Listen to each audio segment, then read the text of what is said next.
Hey, is that folk music that you play there? What is that? How do you call that folk music?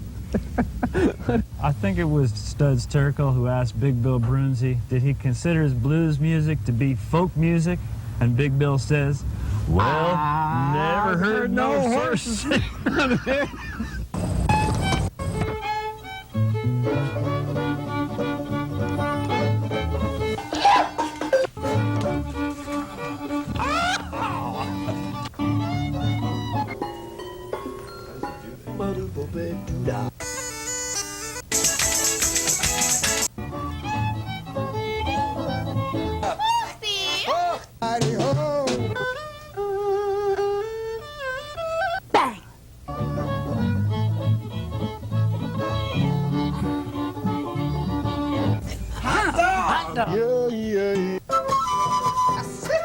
Don't hesitate. It could be your ticket to a new tomorrow. Here you go. I'll sing to you a bluebird school bus, how she flew when she was young, how she helped save a city when her flying days were done. She had sofas and an armchair and a bed with a stabbing spring and a photo of Gram Parsons watching over everything. She spread her wings over the prairie, and my friendly bluegrass band flew from the heart of Manitoba toward Pacific Lotus Land. Picked Saskatoons by the Capel River for pancakes in the dawn. I picked my banjo at a mall in Regina, Saskatchewan, and I was picking on my banjo when this fellow said to me, "Kid, can you play dueling banjos?" And I said, "On my head, oh yes sirree." So the two biggest musicians, Brian Ridd and Rick McGee, held me upside by my ankles as I played imperfectly. We rode the wind into Alberta, playing Grateful Dead and our own songs too. The biker king of Drayton Valley, he booked us for his barbecue. He made me drink his screaming lizard till I was in too deep. I passed out in the Bluebird. He said, "Oh, let the little guy sleep. We got a gig for big dineros at Prince George in North BC. Drove south along the Fraser River and let our Bluebird overheat. She cracked her block in the Rockies at the gorge above Hell's Gate. We towed her up to Hope before it was too late, and fixing up that broken Bluebird took nearly every cent we'd made, except for our last $20, which we saved for bacon and eggs. We gave our cash to Lloyd the Jerk and sent him out for food. And when he came back, he was hauling a sack, grinning like a fool. He had 100 pounds of millet, which we ate for 40 days. It was not a varied menu, but was prepared in novel ways. He cooked millet mashed and millet hash and millet fritters too. We ate millet oiled and millet boiled and skillet millet stew. We were not like the Partridge Family. Hey, we were just a bunch of loons. We roamed the beaches of Vancouver, playing guitars and singing tunes. At 4 a.m. a fisherman pulled up his silver net and gave Lloyd 15 pounds of smelts. He fried up and we ate. We played our music music for the drunkards at the American Hotel. That's where a patron took her clothes off, a sight that I remember well. I fell in love with Mary, broken legs from polio, and everywhere that Mary went, I was sure to go. We found to earth that hard December, migrated home through the wind and snow, with no heater in our bluebird. I swear I've never been so cold. At Winnipeg we sold her off for half of what she cost. Mary left, the band broke up, an era bit the dust, and 20 years flashed by like lightning while I was watching my TV. When a flood in Manitoba undammed a flood of memories. At Winnipeg they made a dike from trucks and derelict cars, and one old bluebird school bus watched over by Graham Parsons. If you want to help a city, if you want to fly the coop, get yourself a bluebird school bus and spread her wings for Vancouver, spread her wings for Winnipeg too. Yeah.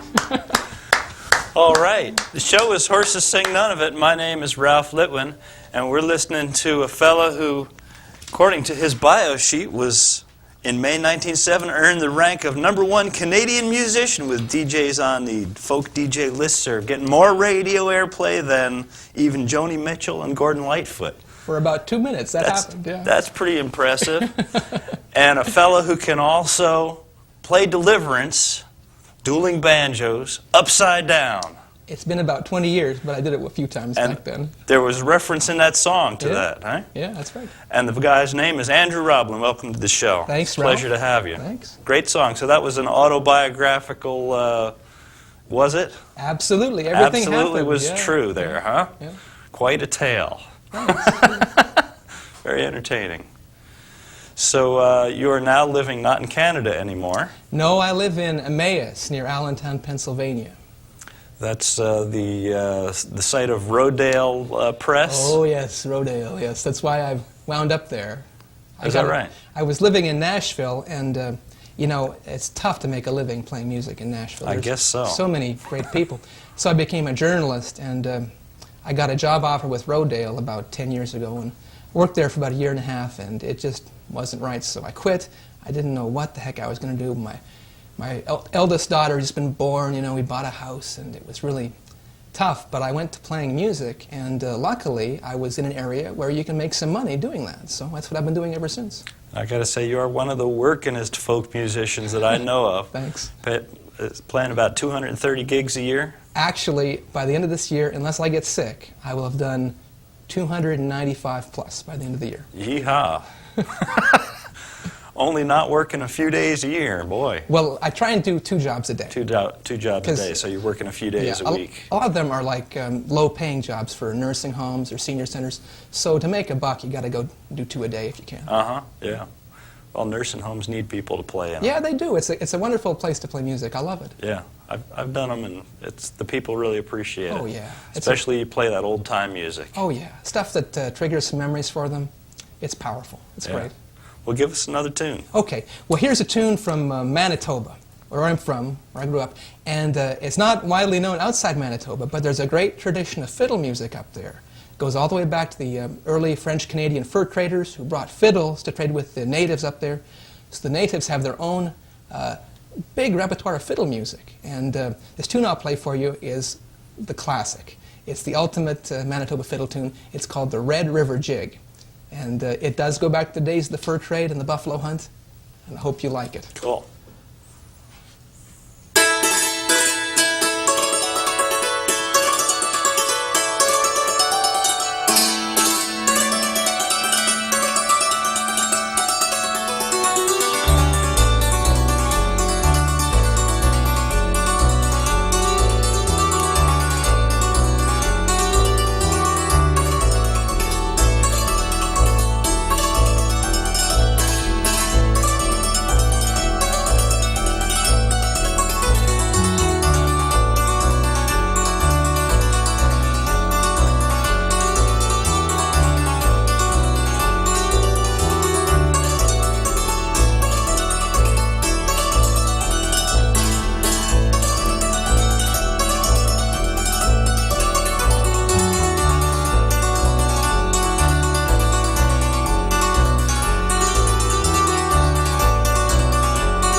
Yeah. Very nicely done. Oh, thanks. Now, some of the viewers out there may be saying to themselves, where's that bass player? Because they're used to seeing live acoustic music here, which you're playing, Yeah. but you've got this pre-programmed, what is this thing you've got here? Well, this is my mini disc player. It's mini disc, and so when I'm at home and trying to work out an arrangement, I'll record my bass tracks onto it and maybe some background vocals too. And then when I come to perform, it's all set up and I just stomp on the pedal and away we go. And in addition to performing as a soloist with this machine as your accompanist, you also can bring out live musicians, of course. Oh yes, that's far superior. I have a band called the Pocono Mountain Men. But the economics of music being what they are, the band does maybe 30 jobs a year, and 'cause that's how often people can afford the whole band. Yeah. And the rest of the time I'm solo, so I try and make the best of it. Of course.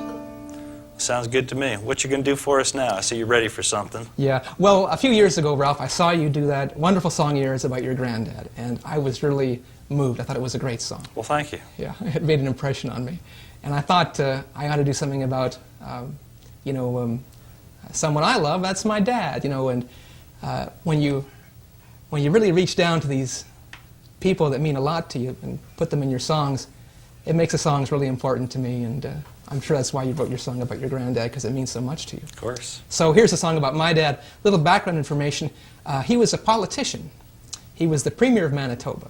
Wow. And one thing he did that really helped Winnipeg a lot, he got the legislature up there to pass a bill to build a floodway. Now, a floodway is like a giant dry riverbed.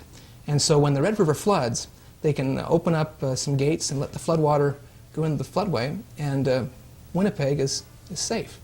And this is an important thing because Winnipeg is right on the prairie, it's completely flat, and in the past, when the Red River had flooded, it had been disastrous. In 1950, there was a flood that forced the evacuation of 100,000 people. And perhaps you remember this 1997, April 97, there was a flood along the Red River that almost completely wiped out downtown Grand Forks, North Dakota. There was news footage of downtown, with water up to 10 feet high around the buildings, and the buildings in flames at the same time. Wow. It was horrific. And the same thing could well have happened in Winnipeg, but luckily they had a floodway. So I wrote a song about my dad and the floodway. All right. Let's hear it. I know you know Paul Bunyan, but do you know Duff Roblin, the Manitoba giant? Well, before my song is sung, you'll hear how he tamed a river, and Winnipeg was delivered. A remarkable endeavor, for he did it with his tongue. Way up north where the old Red River flows, there's a hole in the ground, and the people there all know that's the work of Duff Roblin, ditch-digging politician, a man who had a mission to tame a mighty flood. Red River is a northern stream watered by the snows. When blizzards come in April, in May she overflows. She can swallow North Dakota, make a sea of Manitoba, and it's been that way since the glaciers left the plains to the buffalo. Way up north where the old Red River flows, there's a hole in the ground, and the people there all know that's the work of Duff Roblin, ditch-digging politician, a man who had a mission to tame a mighty flood. Red River stayed within her banks almost 100 years, but in May 1950 she unleashed a flood of tears, swamped Winnipeg with water, and no human hand could stop her, and 100,000 people were washed out of their homes. Way up north where the old Red River flows, there's a hole in the ground, and the people there all know that's the work of Duff Roblin, ditch-digging politician, a man who had a mission to tame a mighty flood. Duff saw his neighbors suffer, and it left a mark. When he became the premier, he quickly got to work. His engineer Ed Cooper drew a floodway for the Red, and it was a brave and bold idea, but the opposition said it's not worth the dough, 'cause it may never flood again, and Duff will sink us all with the money he would spend. We say it's Roblin's folly, we say it's Duff's ditch. We don't have an answer, but we darn sure can bitterly complain.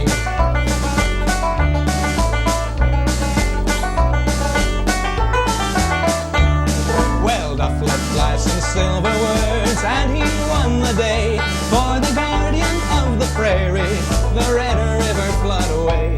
She's 50 kilometers and underneath the sun, created by 2,000 hands and a politician's tongue.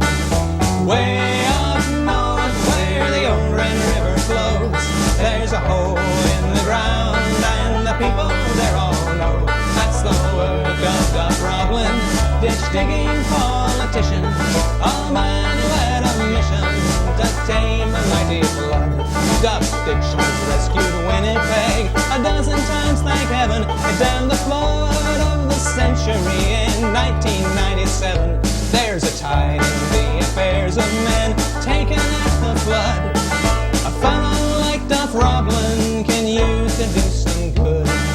Way up north where the old Red River flows, there's a hole in the ground and the people there all know that's the work of Duff Roblin, ditch-digging politician, a man who had a mission to tame a mighty flood. So thanks to you, Duff Roblin, you did Manitoba good. Yeah, all right. Now, just to clarify for us ignoramus American USA residents, exactly where is this north of? Winnipeg is north of North Dakota and Minnesota.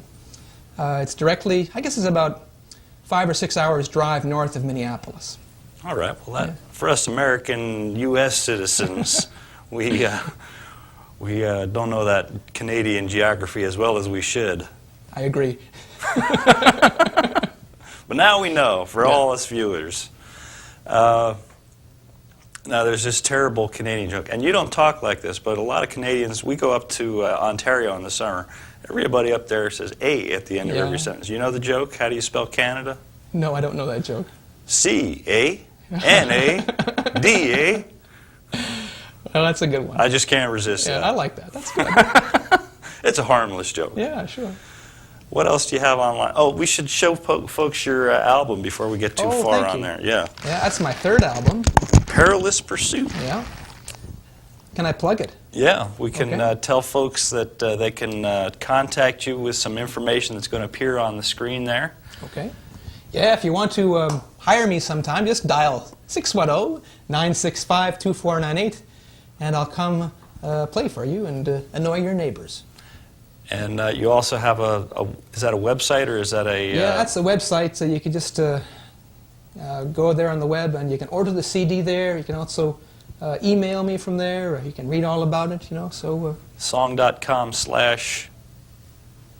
A. Roblin. A. Roblin. I can't Yeah. read that far away. Yeah. Great. So if they want to find out where you're performing, they can contact you that way as well. That's right, yeah. Very good. So give us another tune. Okay, here's one by the greatest Manitoba fiddler, a guy named Andy DeJarlis. There's a few U.S. fiddlers who are into him. Principally, some of the guys who do contra dances know his stuff. Mm-hmm. But he had 30 albums up in Canada on London Records up there. And this is a tune he wrote. He's from Winnipeg, or he was. And this tune he wrote has a wonderful title. He called it Rooster on the Fence. And every time I play the melody, I can just visualize a rooster up there crowing it out. So I hope that image will ring true with you, All too. right.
Andrew Roblin playing Rooster on a Fence.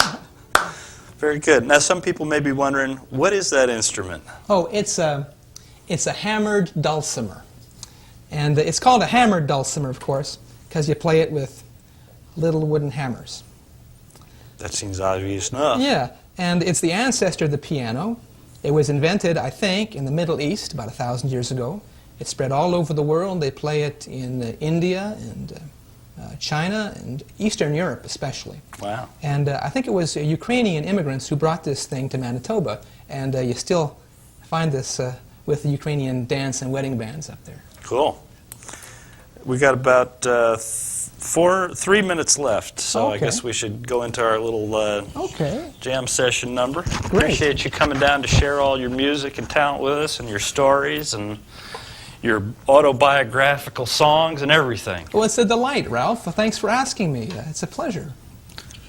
I'm going to start off this tune with another unusual instrument, this little thing here. Now, if you look it up in a dictionary of musical instruments, you'll find that this has a really technical name. Technically, it's known as an idiophone, because it's seriously, because it's an idiomatic folk instrument. This is a very ancient instrument too.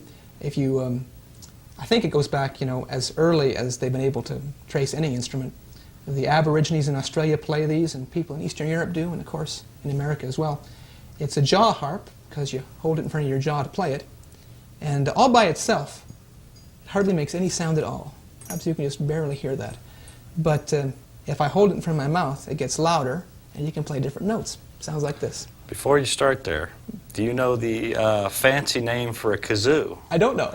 It's called a merliton. A merliton. Oh, They used to have orchestras with these things back in the Middle Ages too, in the Renaissance time. Oh, okay. Well, here we go with the, Okay. what was it again? The idiophone. The idiophone. Yes. Andrew Roblin, thanks for being with us. Sure.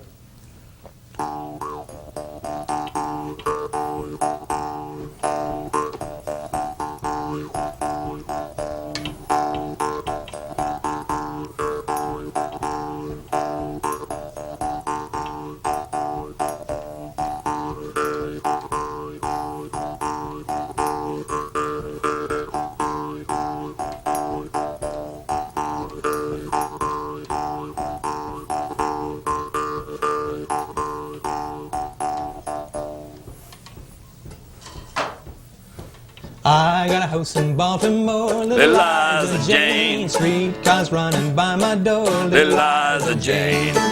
Oh, Liza, little Liza Jane. Oh, Eliza, little Liza Jane. Come, my love, and be with me, Little Liza Jane. Oh, how happy we will be, Little Liza Jane. Oh, Eliza, little Liza Jane. Oh, Eliza, little Liza Jane.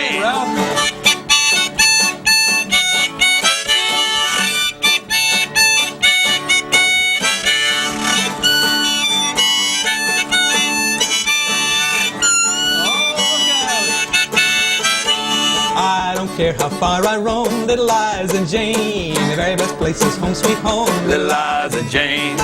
Oh, Eliza, little Liza Jane. Oh, Eliza, little Liza Jane.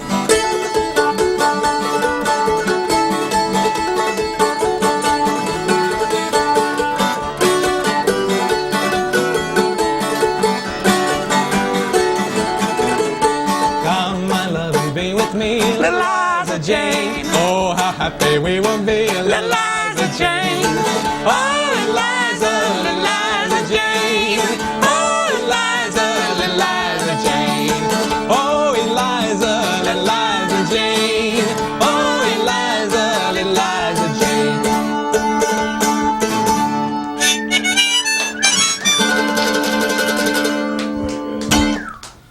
We may have missed my spectacular falsetto there on the tape. I don't know. We'll see. Oh, I hope we got that.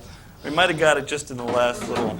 It's the lower of the two upper. Thanks, Andrew. That was a lot of fun. That was fun for me too, Ralph. Thanks for having me. The second one comes down.